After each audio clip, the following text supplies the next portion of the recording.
Our users want fast, accurate drilling that's going to deliver constant performance hole after hole. We design to go further, faster, for longer in every situation. For the next generation of the MX4, we installed a complete new technology in the production. For this process, we installed the continuous control of the relevant production parameters. We installed visual quality checks at each production step performed by the worker, and additionally, randomly for each production order, torque tests, and at the end, drilling tests to ensure that we provide the best light and the best quality to the end user. One of the main features of our next generation of MX4 is the target tip technology.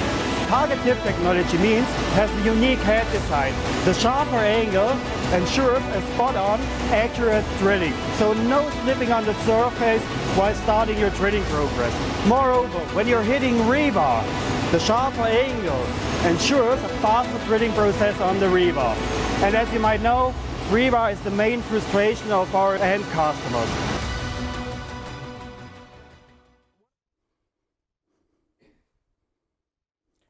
Eh bien bonjour mesdames, bonjour messieurs, bienvenue à ce nouveau webinaire Milwaukee. Je m'appelle Christophe Onfopelius, je suis en charge du développement produit pour les accessoires ici à Winnenden. Et aujourd'hui en fait je suis assisté par Adrien Piriou, donc notre responsable en charge du développement produit pour l'outillage à main. Le sujet d'aujourd'hui va être effectivement le lancement de notre nouvelle gamme de forêts SDS Plus et SDS Max 4 taillants.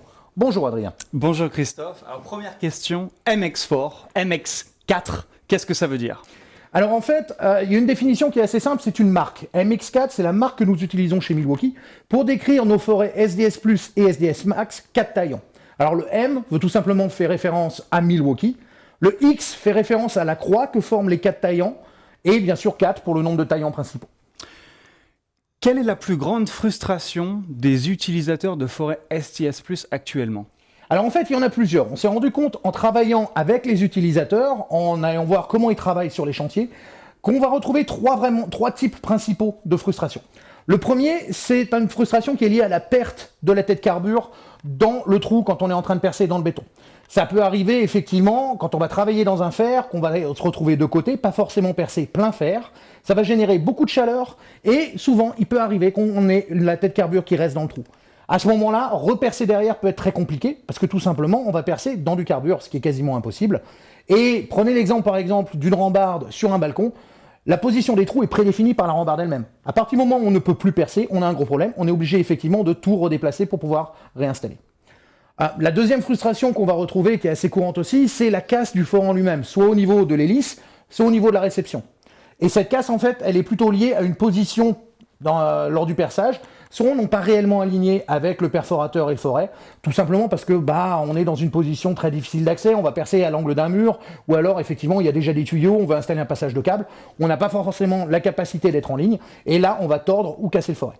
La dernière des frustrations, elle est liée, c'est une frustration qui est générale, au temps de perçage. Dès qu'il s'agit de percer dans du béton renforcé, on va passer beaucoup de temps à percer, tout simplement parce que ça prend du temps pour percer dans un fer à béton. On a des machines qui sont de plus en plus lourdes, suivant les diamètres qu'on veut utiliser, et au bout d'un moment, ça peut être très exténuant pour l'utilisateur. Ok, et pour ce qui est du cassage de la tête carburant, quelle solution est-ce qu'on est venu apporter ?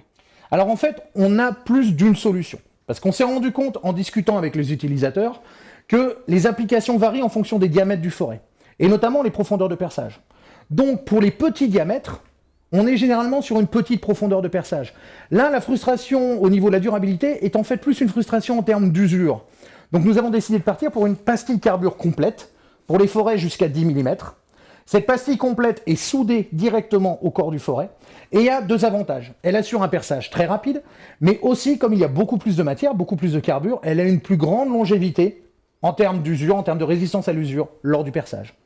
Pour les diamètres de 12 à 32 mm inclus, en fait, là par contre, on va se retrouver, que ce soit pour du chevillage ou pour du transpercement, sur des perçages en plus grande profondeur, et la probabilité de devoir percer dans un fer à béton est forcément accrue.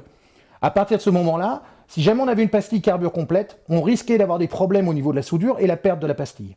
Donc en fait, à travers les tests, et notamment en laboratoire ou avec les utilisateurs, on est parti sur un design, ou j'ai envie de dire, on est plutôt resté sur un design de tête carbure complète, en croix, qui est inséré dans le forêt et qui est brasé à 1000 degrés. Pourquoi la température de brasage est importante? Tout simplement parce que quand on va percer dans un fer à béton, on va avoir des températures très élevées. Et c'est là où justement les têtes carbure ont tendance à lâcher, c'est tout simplement que la soudure se liquéfie en quelque sorte et laisse le carbure dans le trou. Donc effectivement, un brasage à 1000 degrés assure en fait une plus grande longévité, notamment dans le perçage avec le béton ferraillé. Et pour les plus gros diamètres, au-delà de 35 mm, on est toujours sur des pièces carbure insérées. Cette fois-ci, on en a 3, une pièce principale en diagonale et 2 ergots sur les côtés pour assurer justement le perçage en 4 taillant en toute sécurité. Et là aussi, encore une fois, brasé à plus de 1000 degrés. Très bien, Christophe. Certains de nos concurrents vont avoir jusqu'à 6 taillants. C'est celui-là, Adrien. Merci. Pas de problème. Donc il va avoir jusqu'à 6 taillants. Oui. Nous, on n'en a que 4. Qu'est-ce que ça va apporter d'avoir 6 taillants? Alors si on écoute le fabricant, 6 taillants, selon le fabricant, va apporter une plus grande vitesse de perçage. On verra un peu plus tard, notamment dans le cas du SDS Max, parce qu'il s'agit de forêt SDS Max, que c'est pas forcément le cas. C'est un forêt qui est rapide au perçage, pas forcément le plus rapide qui soit. Par contre, le premier effet que nous, on a mesuré tout de suite, comme on a testé énormément de ces forêts, notamment dans le cadre du développement de notre produit, c'est effectivement l'impact au niveau du coût. Parce que qui dit 6 taillants, il y a énormément de carbure dans cette tête, et effectivement, le carbure est la partie la plus chère, on va dire, sur un forêt. Et ça a fortement impacté le coût de ce produit. Si vous ne me croyez pas, vous pouvez carrément aller sur le site du fabricant, vous verrez, c'est un forêt qui est très très cher. Mais je voudrais revenir plus à nos solutions, et notamment notre philosophie. On n'est pas parti sur une solution unique pour tous nos forêts. On a vraiment essayé d'adapter, en fonction du forêt et donc de l'application, le type de tête qu'on va pouvoir utiliser. Et pour ça, en fait, on a fait un test par rapport à la concurrence sur des forêts de 12 mm. Alors, pourquoi 12 mm? Tout simplement parce que nous avons décidé de rester sur une croix carbure insérée et brasée à 1000 degrés, quand nos principaux concurrents, que vous pouvez voir ici, donc en rouge et en bleu, eux ont opté pour une solution de tête et de pastille complète. Et là, on voit à travers ce test, sur une moyenne de 5 forêts, à chaque fois 5 nouveaux forêts, on a une différence de durée de vie d'environ 25% avec une solution insérée et brasée, plutôt qu'avec une tête complète soudée. Donc, durabilité, ça c'est clair. Une des grandes frustrations que les utilisateurs ont tendance à avoir, c'est la vitesse de perçage. Quelle solution est-ce qu'on est venu apporter? Alors oui, effectivement, plus le diamètre va être important, plus cette vitesse de perçage, effectivement, va être problématique pour l'utilisateur. Et c'est en fait là qu'on va retrouver le plus de changements avec notre ancienne gamme. On a complètement changé le design de notre point de carbure. Donc vous pouvez voir, on a ici une pointe très effilée, très affûtée, qui est en fait ce qu'on appelle la technologie Target Tip.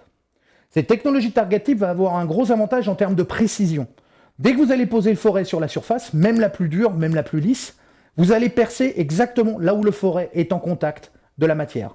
Alors qu'auparavant, avec des forêts, on va dire, moins agressifs, vous aviez le forêt qui avait tendance à danser un peu sur la surface et vous perdiez en précision. Donc là, effectivement, vous allez gagner en précision avec cette Target Tip.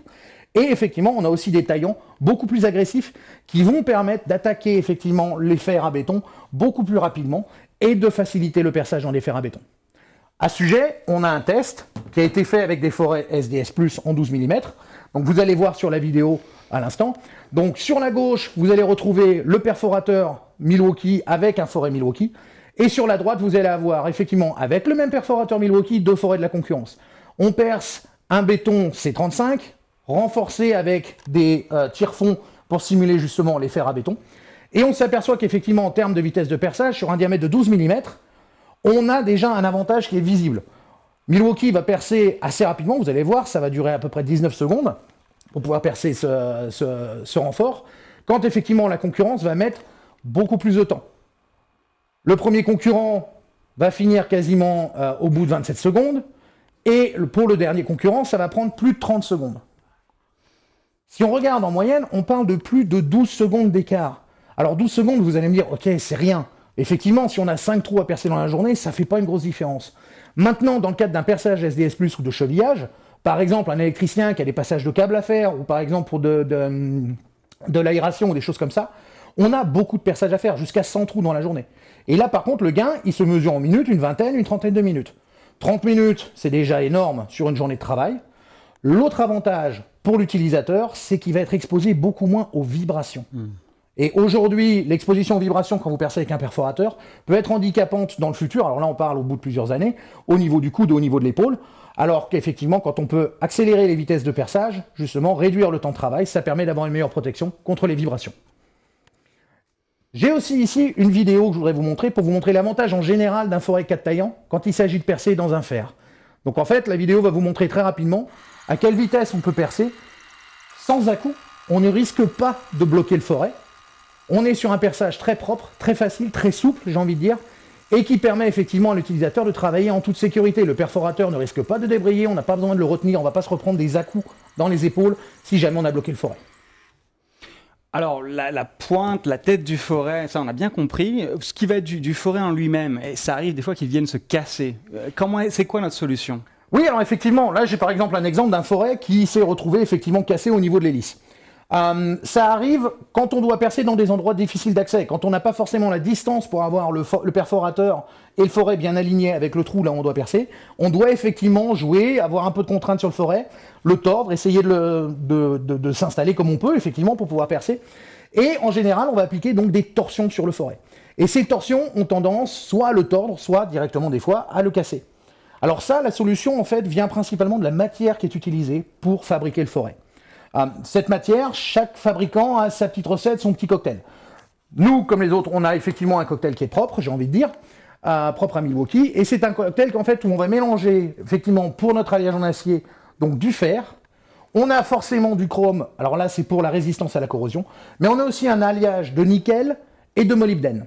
Et cet alliage de nickel et de molybdène permet d'avoir en fait une bonne combinaison entre effectivement une dureté importante pour une très grande durabilité, mais en même temps on a accru l'élasticité de notre forêt. Comme vous pouvez voir sur la vidéo à l'écran, effectivement on a là un de nos formateurs qui abuse complètement, et là c'est un petit forêt en plus, c'est du 6 mm, qui va le tordre dans toutes les positions, mais à la fin, effectivement le forêt reste parfaitement concentrique, il n'est pas tordu, et il peut être réutilisé pour un perçage ultérieur. Souvent, le forêt va peut-être pas forcément se casser, mais il va se tordre, et à partir de ce moment-là, on est obligé de le jeter, on ne peut plus l'utiliser. Impressionnant.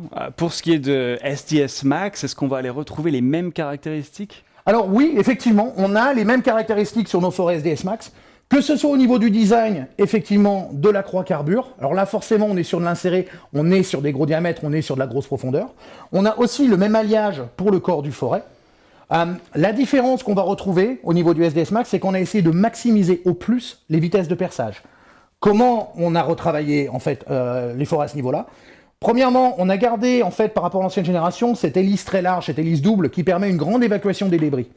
Un forêt SDS Max, c'est un forêt de plus gros diamètre. Plus on va augmenter le diamètre, plus la taille des débris va être importante, et donc plus la contrainte en termes d'évacuation va être problématique. Donc là, en fait, on a une hélice très large et très profonde pour justement évacuer rapidement les débris. Maintenant, au cours du développement, on s'est rendu compte aussi que souvent, ça bloquait pas forcément au niveau de l'hélice, mais au niveau de la croix carbure. Et donc, en fait, on a élargi les ouvertures au niveau de la tête du forêt pour justement que ces débris puissent être évacués plus rapidement par l'hélice derrière. Alors pour ça, justement, on a fait un test. Encore une fois, donc directement dans du béton C35. Donc là, à l'écran, en fait, on a fait une petite course, j'ai envie de dire, avec donc le même perforateur pour les 3 forêts, les 4 forêts que vous allez voir, en fait. À gauche, vous avez le forêt Milwaukee. À droite, sur chacun des écrans, vous avez un forêt de la concurrence. On perce donc à 35 mm sur une profondeur de 20 cm. Ce qu'on a fait auparavant, avant même de commencer ce test, vous avez vu que les forêts, ils ont tous un peu de poussière dessus. C'est tout simple. On a déjà avait percé 5 fois avant de filmer et de faire le test. Pourquoi? Parce qu'on s'est rendu compte que pour certains forêts de la concurrence, notamment celui que vous allez retrouver sur l'écran de droite, en fait, il y a un peu le miracle du premier perçage, où le forêt va être très rapide sur les premiers et deuxième trous, et derrière, on a le forêt ralentit quand il s'agit en fait du 3e, 4e ou 5e perçage.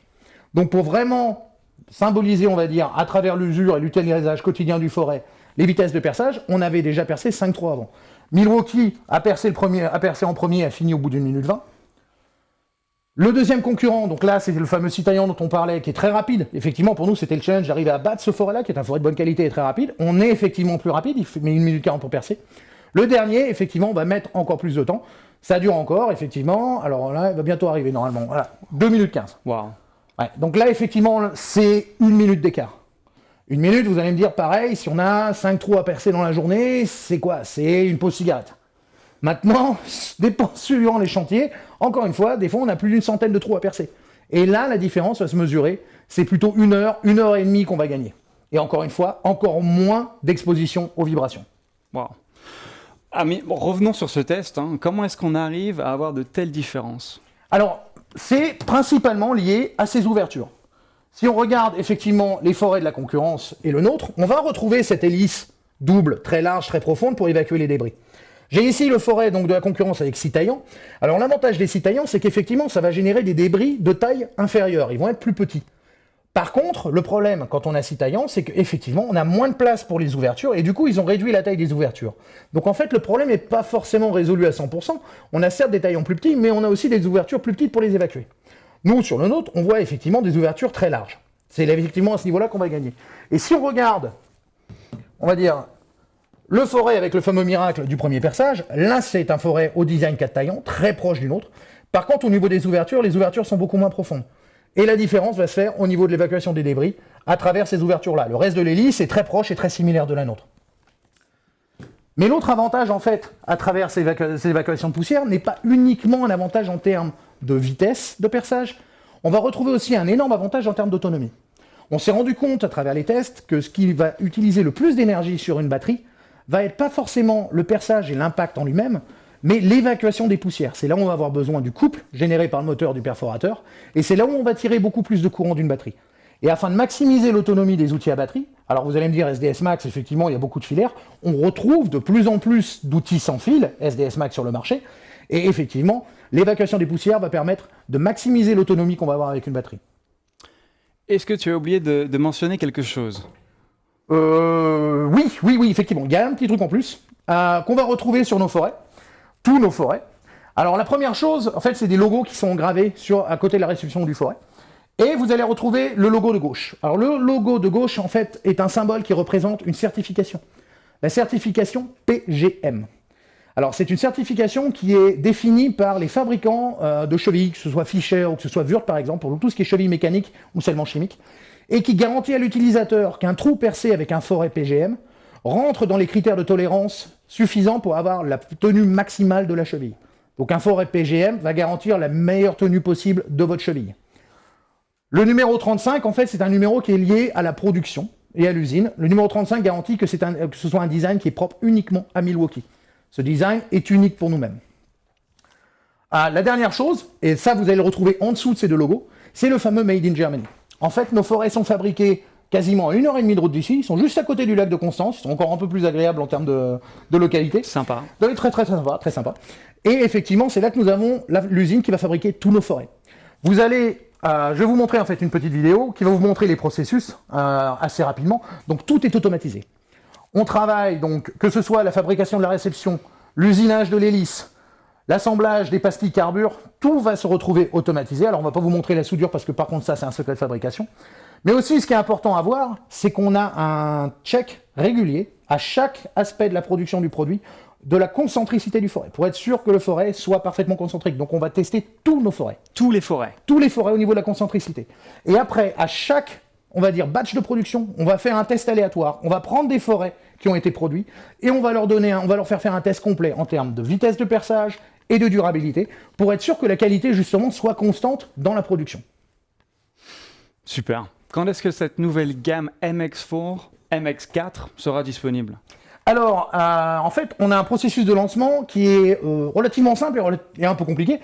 On fait ce qu'on appelle un running change, c'est-à-dire qu'on va utiliser les mêmes codes articles et les mêmes codes EAN pour les anciens et les nouveaux produits. Et en fait, c'est une stratégie simple. On va remplacer au fur et à mesure les anciens forêts par les nouveaux en fonction des sorties. Donc, on a déjà reçu les nouveaux produits en stock. Les forêts qui tournent le plus, le 6 par 160 par exemple en SDS+, ou le 25 par 520 en SDS Max, j'ai envie de dire, d'ici la fin du mois, voire début du mois de novembre, nos clients vont commencer à les recevoir de toute manière naturellement. Le reste de la gamme, notamment les forêts de grande longueur ou de gros diamètre, le 1 m, le 1 m 30, là par contre ça va prendre un peu plus de temps, mais on pense que globalement en janvier, toute la gamme sera passée avec ce nouveau design. Ça fait 3 mois à attendre, et oui. Si je le veux maintenant? Bah, faut être patient. Non, plus sérieusement, on a effectivement, pour le lancement au mois d'octobre, en fait, de ces nouveaux forêts, on a développé un nouveau set qui, lui, a un nouveau code article, qui est un coffret, en fait, de 7 forêts où vous allez retrouver les diamètres les plus classiques, et effectivement, le 5, le 6, le 8, le 10, le 12 mm.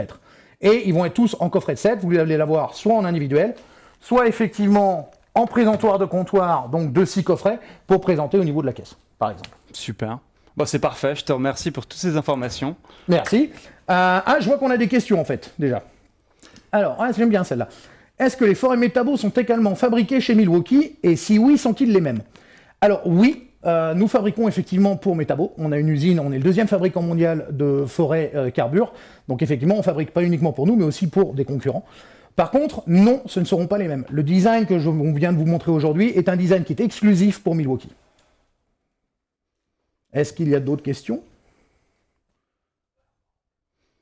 Oh, visiblement, Adrien, vous avez fait du bon boulot parce que vous avez posé toutes les questions qui intéressaient les utilisateurs. Je te remercie, Christophe. Non? Ah, peut-être, visiblement, ils sont en train d'en faire remonter une. Voyons voir. Voyons voir les questions.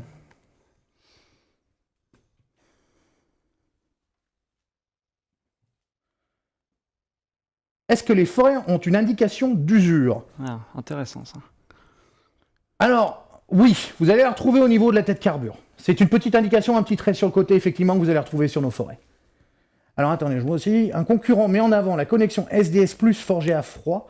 Est-ce le cas avec les nouveaux MX4 Milwaukee? C'est un refroidissement, effectivement. C'est pas vraiment une forge à froid, parce qu'on ne peut pas forger à froid. C'est forgé, effectivement, à très grosse température.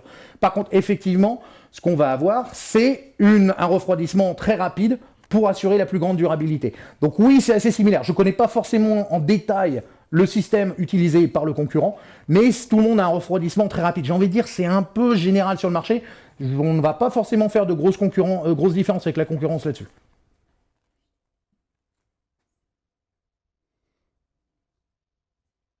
D'autres questions?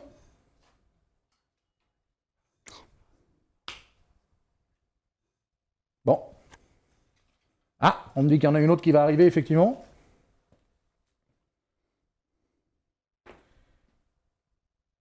Alors, est-ce que Würth va bénéficier de cette nouvelle gamme ou rester sur l'ancienne gamme? Visiblement, il y en a qui connaisseraient très bien notre gamme OEM. Pas cette année, effectivement. Pour cette année, c'est une exclusivité sur Milwaukee. On ne connaît pas encore la décision finale de Würth, mais en tout cas, on sait que sur cette année, ils sont restés sur l'ancienne gamme.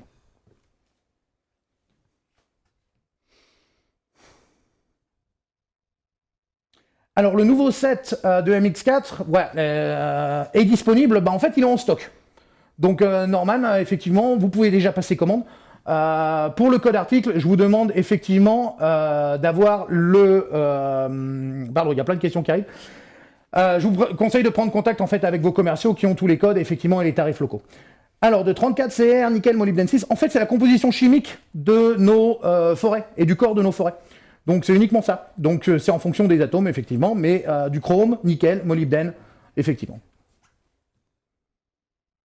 D'autres questions? Alors, l'ancienne gamme, comparaison de durée de vie entre l'ancienne gamme et la nouvelle. On a, alors au niveau, vous avez vu au niveau des forêts 12 mm, on a fait effectivement le test. La nouvelle, parce que la principale différence va se retrouver au niveau du design de la tête et de la croix carbure, elle apporte effectivement une durée de vie légèrement supérieure, on parle d'à peu près 10-15%, principalement parce qu'en fait on va percer beaucoup plus rapidement dans le métal. Après, l'abrasure à 1000 degrés, on l'avait déjà avant. Mais c'est principalement le nouveau design qui fait qu'on va percer beaucoup plus vite dans le métal.